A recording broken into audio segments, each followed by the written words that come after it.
ఇక దళితుల గురించి బీఆర్ఎస్ఏ మాట్లాడాలి.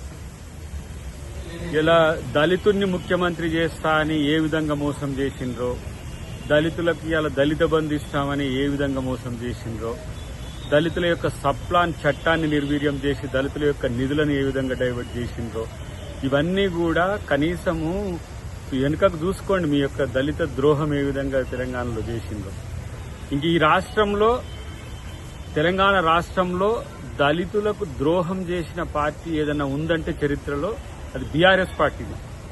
కాబట్టి ఇప్పుడు పోయి ఏదో వాళ్లకు మోసం చేసినాం కాబట్టి వాళ్ళు ఓట్లు వేయలేదు, వీళ్లకు మోసం చేసినాం కాబట్టి వీళ్ళు ఓట్లు వేయలేదు, ఇలా ఇట్లా అని చెప్పేసి రైతులను రెచ్చగొట్టి రైతు భరోసా ఇవ్వలేదని, దళిత బంధు ఇవ్వలేదని ఇట్లా పోయిన కాడల్లో మాట్లాడితే నీ క్రెడిబిలిటీ ఏం వచ్చేది కాదు.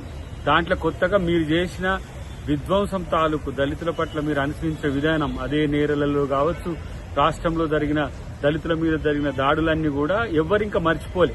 అప్పుడే ఎందుకు ఇంకా మర్చిపోయినట్టుగా ఏదో కొత్త పాట పాడుతుండే కేటీఆర్. కాబట్టి ఒక దళిత ద్రోహ పార్టీగా బీఆర్ఎస్ ను దళితులందరూ కూడా చూస్తారు. కాబట్టి మీ మాటలకు విలువ లేదు. మీరు చెప్పే మాటలంతా కూడా పంచాయతీలు పెట్టడానికి, వర్గాల మధ్యన వైరుధ్యాలు సృష్టించడానికి ఉపయోగపడుతుంది తప్పితే రాష్ట్రానికి కానీ ప్రజలకు కానీ మీ వల్ల ఒరిగేది లేదని చెప్పి మిత్రుడు కేటీఆర్కి హితవు.